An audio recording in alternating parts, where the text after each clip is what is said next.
Welcome to Bind EduTech, and this is a continued class of the chapter The Enemy, written by Pearl S. Buck.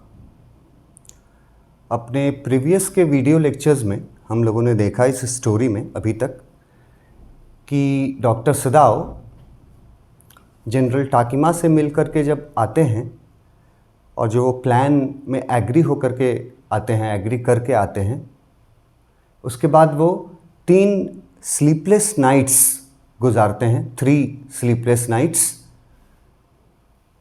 वो 3 रातें सो नहीं पाते और हर रात उनको लगता है जैसे कि आज का ही रात जनरल के असैसिन्स आएंगे और उस अमेरिकन सोल्जर का काम तमाम करके चले जाएंगे। यही सोच के सोचते वो 3 रातों तक सो नहीं पाता है और 3rd स्लीपलेस नाइट्स गुजारने के बाद अब डॉक्टर सदाओ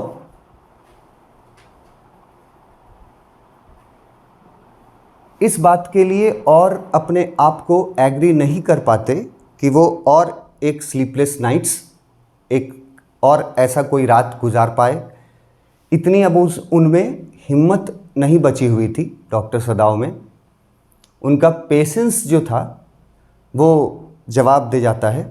उनमें अब इतनी हिम्मत नहीं थी कि वो और एक रात गुजार पाएँ, तो वो सडनली अपना डिसीज़न चेंज करते हैं। और यहाँ देखिए लिखा हुआ है, he could not, he decided suddenly go through another night. He could not, he decided suddenly go through another night. इस लाइन में बताया गया है कि डॉक्टर सदाओ ये डिसाइड करते हैं कि अब वो और ऐसी एक भी रात नहीं गुजार पाएंगे। It was not that he cared for this young man's life. ऐसी कोई बात नहीं थी कि डॉक्टर सदाओ को उस अमेरिकन से कोई सेंटिमेंटल लगाव हो गया हो, अटैचमेंट हो गया हो, ऐसा कोई बात नहीं था। No, simply it was not worth the strain. वो ऐसा इसलिए कह रहे हैं क्योंकि वो अब और ज़्यादा मेंटल जो पेन है, मेंटल जो उनका स्टेटस है उस समय, वो अब और ज़्यादा उस मेंटल स्टेटस को हैंडल नहीं कर सकते। इसलिए वो बोलते हैं कि वो डिसाइड करते हैं कि अब मैं इस अमेरिकन सोल्जर को यहाँ से भगाने में इसकी हेल्प करूँगा। और वो उसको बोलते हैं, यू आर वेल, तुम अब पहले से काफ़ी बेहतर हो, you are well. Sadao agreed. He lowered his voice. उसके बाद सदाओ अपनी आवाज़ को और धीमी कर देते हैं और फिर यहाँ से वो पूरा उसको अपना प्लान बताते हैं कि कैसे कैसे उसको वहाँ से भागना होगा और कहाँ जा कर के रुकना होगा। ये पूरा प्लान वो बताते हैं उस सोल्जर को, वो उसमें उसकी क्या मदद करेंगे। वो बोलते हैं, you are so well that I think if I put my boat on the shore tonight. Shore मतलब समुद्र का किनारा।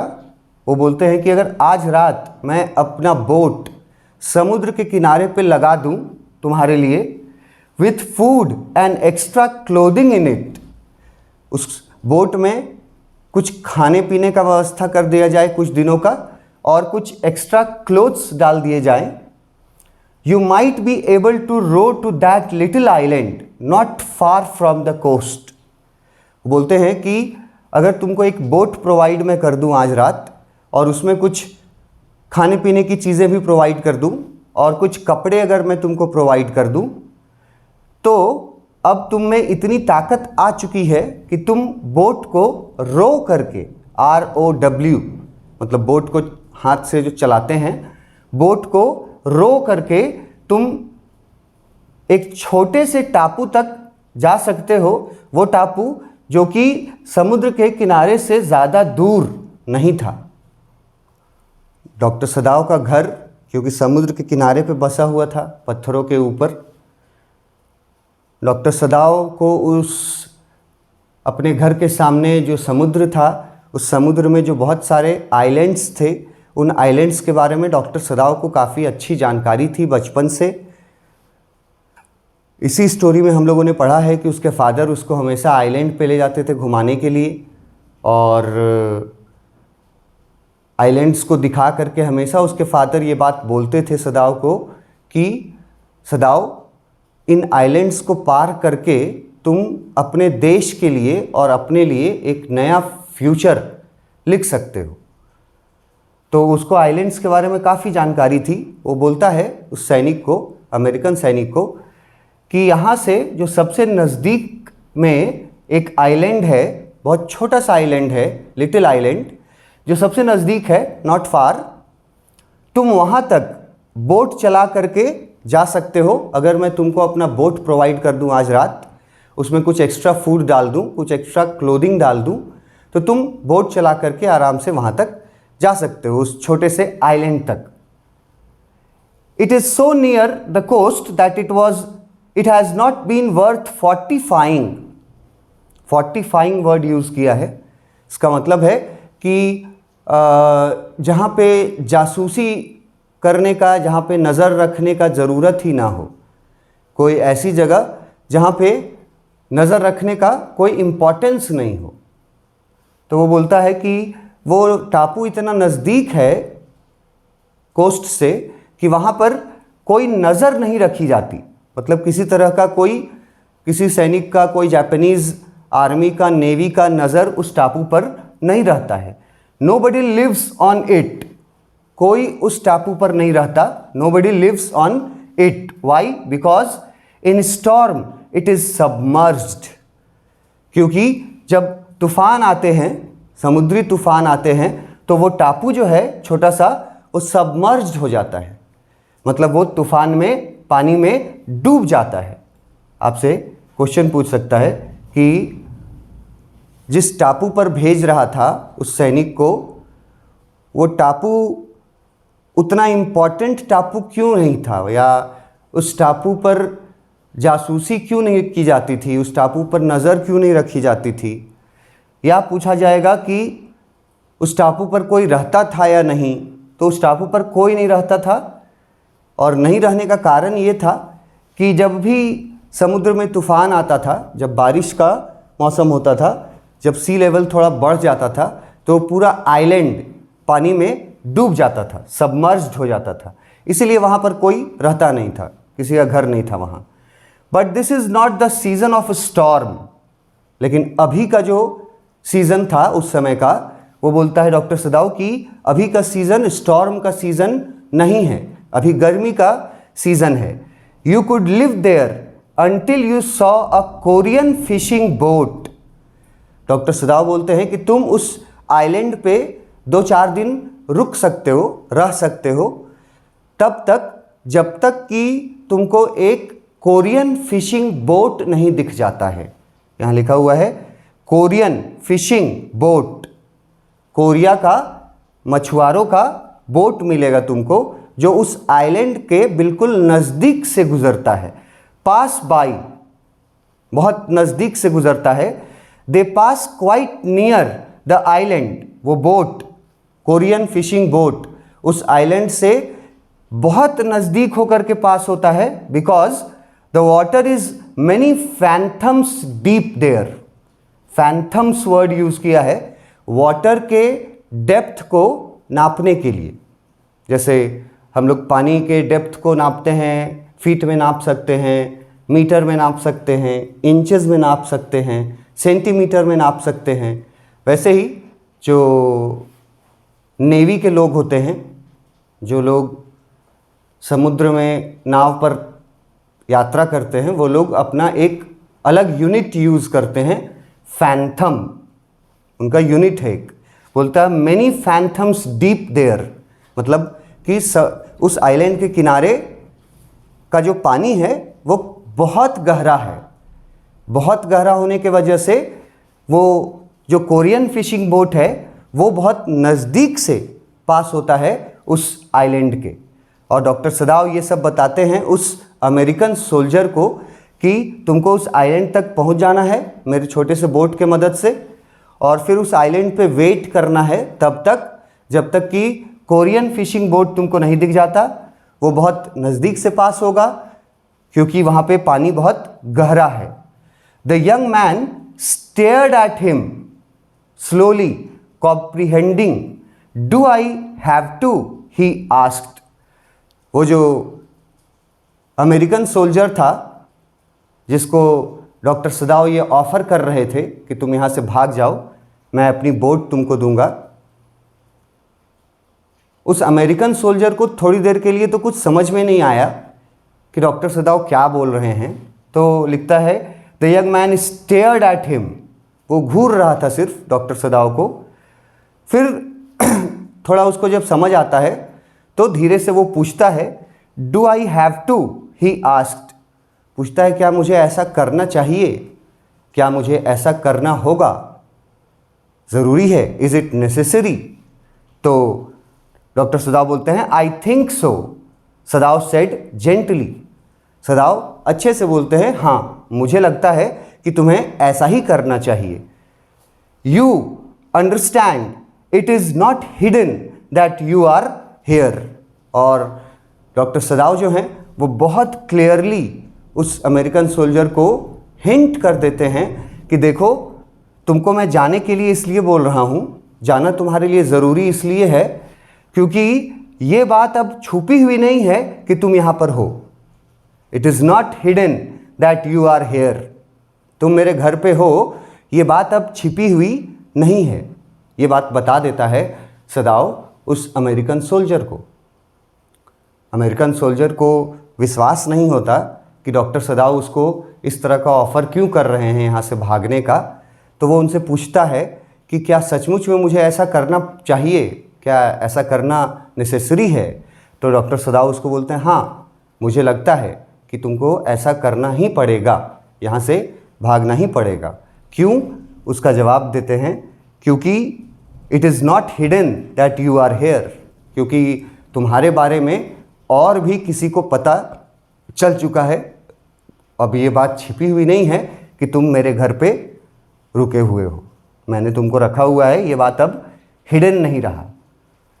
The young man nodded in perfect comprehension okay he said simply. उसका पूरा बात समझ करके वो जो अमेरिकन सोल्जर था वो नॉड करता है, मतलब अपना सिर हिलाता है।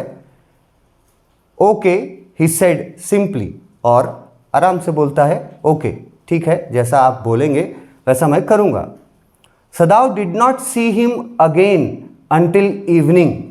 उसके बाद सदाव जो है वो उस अमेरिकन सोल्जर से शाम तक फिर कभी मिलता ही नहीं है।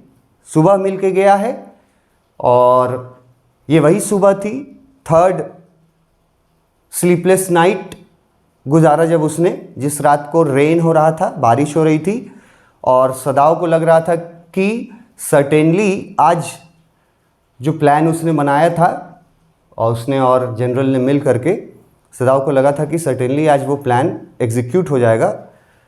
उसी रात के अगले दिन, अगले सुबह जब वो जाता है, देखता है कि वो अमेरिकन सोल्जर तो अभी तक अपने रूम में ही है और वो और आज शेविंग वगैरह करके वो तैयार था पहले से। तो वहाँ पे सडनली डॉक्टर सदाव फिर अपना डिसीज़न चेंज करते हैं, और डिसीज़न चेंज करने का रीज़न था कि ऐसा कोई बात नहीं था कि उनको लगाव हुआ हो उस सोल्जर से या उसके जीवन को बचाने से उनको कोई मतलब था। डॉक्टर सदाव को मतलब था अपना और अपने परिवार का सेफ्टी। डॉक्टर सदाव चाहते थे कि वो और उनका परिवार इस अमेरिकन सोल्जर के झंझट से मुक्त हो जाए, इसलिए वो सडनली डिसीज़न लेते हैं कि अब मैं और सहन नहीं कर सकता और एक भी स्लीपलेस नाइट अब उनसे सहन नहीं होगा, और वो उसको भगाने का डिसीज़न लेते हैं और अपना पूरा प्लान उसको बताते हैं कि ऐसे ऐसे करके आज रात में तुमको यहाँ से निकल जाना चाहिए। उसके बाद पूरा दिन डॉक्टर सदाव उस अमेरिकन सोल्जर से नहीं मिलते हैं, सीधा शाम को मिलते हैं। As soon at it was dark he had drag the stout boat, यहाँ देखिए लिखा हुआ है the stout boat down to the shore and in it he put food and bottled water. शाम को जब हल्का अंधेरा होता है तो डॉक्टर सदाव क्या करते हैं, अपने बोट को, जब वो डार्क हो जाता है, पूरा अंधेरा हो जाता है, तो वो अपने बोट को ड्रैग करके लाते हैं, खींच करके। स्टाउट बोट, स्टाउट बोट बोला जाता है वैसे बोट को जो एक या मैक्सिमम 2 सवारियों के लिए बना हुआ हो, मतलब बहुत ही छोटा बोट होता है, स्टाउट बोट उसको बोलते हैं। यहाँ लिखा हुआ है स्टाउट बोट, जिसमें एक ही सवारी हो, एक ही सवारी आराम से उसमें जा सकता है, मैक्सिमम 2 लोग उसमें चढ़ सकते हैं।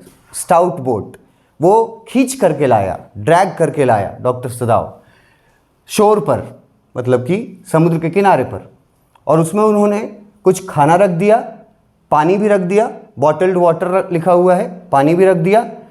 That he had bot secretly, और ये सारी चीज़ें उसने चुपचाप लाया था ड्यूरिंग द डे। ये सारी चीज़ों का इंतज़ाम डॉक्टर सदाव ने दिन में किया था।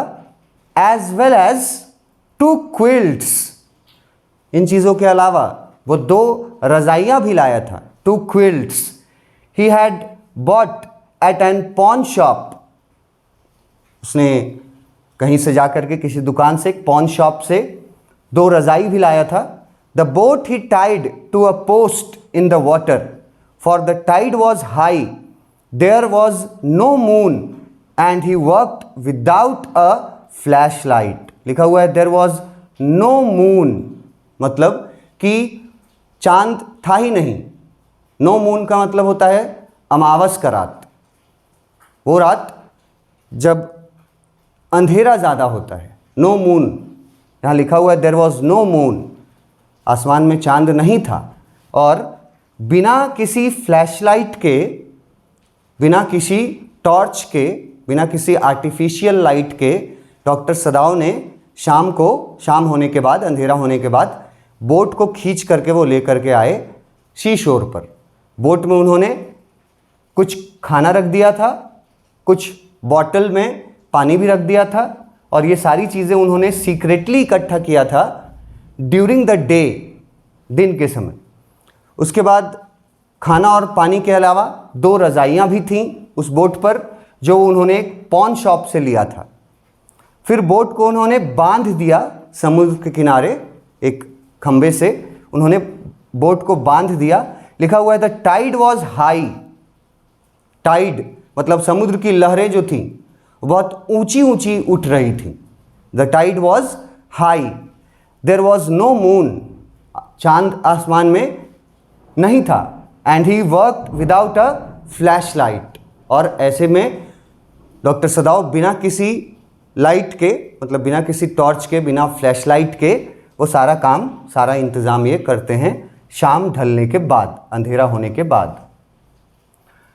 When he came to the house, he entered as though he were just back from his work, and so Hannah knew nothing. जब शाम होने के बाद डॉक्टर सदाव अपना घर एंटर करते हैं तो वो नॉर्मल डेज के अकॉर्डिंग, नॉर्मली जैसे वो आते थे वैसे ही नॉर्मल डेज के टाइम टेबल के अकॉर्डिंग वो एंटर करते हैं, ताकि वो चाहते थे कि हाना को उनके इस प्लान के बारे में पता न चले। मतलब जो प्लान डॉक्टर सदाव और जनरल बनाते हैं, जनरल टाकीमा, उसके बारे में भी डॉक्टर सदाव हाना को नहीं बताते हैं, ये सोच करके कि हाना परेशान हो जाएगी। और ये वाला प्लान जो डॉक्टर सदाव ने खुद बनाया है, उस अमेरिकन सैनिक को भगाने का प्लान, ये प्लान भी डॉक्टर सदाव हाना को नहीं बताते हैं, सीक्रेट रखते हैं हाना से। Yumi was here today, she said as she served his supper. रात के खाने पर हाना की मुलाकात होती है सदाव से। सपर वर्ड यूज़ किया है रात के खाने को। रात के खाने पर डॉक्टर सदाव बैठते हैं, हाना उनको सर्व कर रही होती है रात का खाना। तो सर्व करते हुए बोलती है कि आज यूमी आई थी, यूमी वॉज हेयर टुडे, आज यूमी आई थी। ये बात हाना बताती है, वो सर्व कर रही थी रात का खाना डॉक्टर सदाव को। दो she was modern still she did not eat with him. उसके बारे में बताया गया है हाना के बारे में कि हालांकि हाना एक मॉडर्न ख्याल की लड़की थी, वो भी पढ़ने के लिए अमेरिका गई थी। मॉडर्न होते हुए भी हाना जापानीज कस्टम्स को, जापानीज ट्रेडिशंस को कितने अच्छे से फॉलो करती थी। ये बताया गया है कि मॉडर्न होते हुए भी वो still she did not eat with him, वो डॉक्टर सदाव के साथ बैठ करके खाना नहीं खाती थी, वो सिर्फ उसको सर्व करती थी। ये ट्रेडिशंस और कस्टम्स दिखाए जा रहे हैं कि मॉडर्न होते हुए भी हाना अपने जापानीज ट्रेडिशंस और कस्टम्स को फॉलो करती थी। वो उसको खाना सर्व कर रही थी डॉक्टर सदाव को, अपने हस्बैंड को, उसके साथ बैठ करके खाना खा नहीं सकती थी वो। यूमी आई थी, उसने बताया, Yumi cried over the baby, बोलती है कि यूमी बच्चों को देख करके बहुत रो रही थी। She went on with a sigh, she misses him so, और वो बोलती है कि यूमी बच्चों को बहुत मिस कर रही थी। The servants will come back as soon as the foreigner is gone, Sadao said. Sadao Hana को बताता है कि बोलता है, आंसर करता है कि जैसे ही इस फॉरेनर का कोई ठिकाना लग जाएगा, जैसे ही ये फॉरेनर यहाँ से चला जाएगा, वो अमेरिकन आदमी, अमेरिकन सोल्जर, वैसे ही सर्वेंट्स जो हैं वो वापस आ जाएंगे। ये बात बोलता है डॉक्टर सदाव हाना को, जब हाना उससे मेंशन करती है कि यूमी आई थी और बच्चों को देख करके बहुत रो रही थी और बच्चों को बहुत मिस कर रही थी। ये सब बताती है सपर के वक्त, डिनर के वक्त। तो डॉक्टर सदाव हाना को ये संतावना देते हुए बोलता है कि कोई बात नहीं, सारे सर्वेंट्स वापस आ जाएंगे as soon as the foreigner is gone. जैसे ही ये अमेरिकन यहाँ से चला जाएगा तो हमारे सारे सर्वेंट्स जो गए हैं घर छोड़ करके, वो सारे वापस आ जाएंगे। उसके बाद अपना डिनर करने के बाद डॉक्टर सदाव फिर से जाते हैं गेस्ट रूम में, अपने बेड पे जाने से पहले, मतलब सोने से पहले डॉक्टर सदाव जाते हैं गेस्ट रूम में, मतलब उस रूम में जहाँ पे वो अमेरिकन था, वो रूम जो डॉक्टर सदाव के फादर का रूम था, वो वहाँ जाते हैं।